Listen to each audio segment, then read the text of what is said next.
Ja sam Nikolina Knezović, direktorica treninga i razvoja Privrednoj banci Zagreb. Svake godine između 40 i 50 studenata i učenika svoje prvo radno iskustvo stječu unutar Privredne banke Zagreb.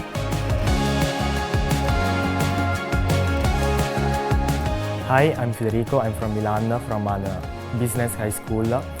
In the PBZ Bank, I'm on the customer satisfaction and the complaints office. I am Alessia. I'm from Milan in Italy, and I'm doing an internship in the marketing department of BBC. I'm Gabriele. I work for ESG department that is responsible for sustainability. This experience taught me a lot, not only on the working level, but also on the personal and cultural level.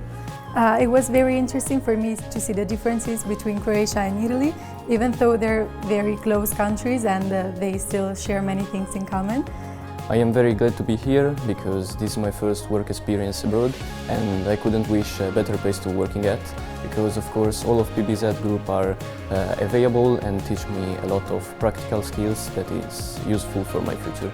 And the first impression of the Croatia was that the workspace was very different from the Italy one because in Croatia the work is so different and free. Thanks to these weeks here in the PBZ, I understood better what I want to do in my future after school, and I'm really grateful that I had the opportunity to take part of this experience here in the bank.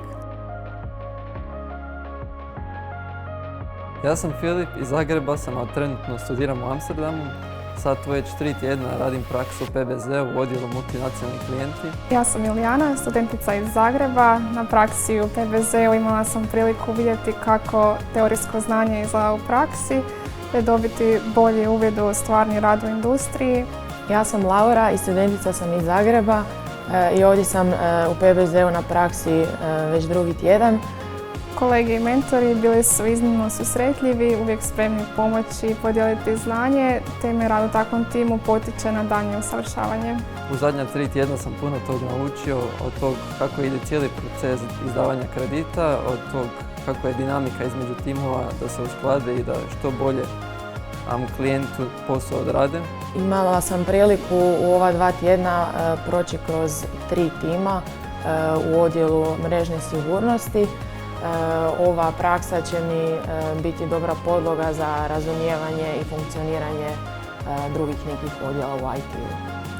S druge strane, mi učimo od njih, upoznajemo svoje buduće zaposlenike, buduće klijente i unaprijed možemo prilagođavati organizacijsku kulturu koja će im u budućnosti pružiti okružje u kojima će moći razvijati svoju kreativnost, inovativne ideje i nadamo se razvijati svoju profesionalnu karijeru.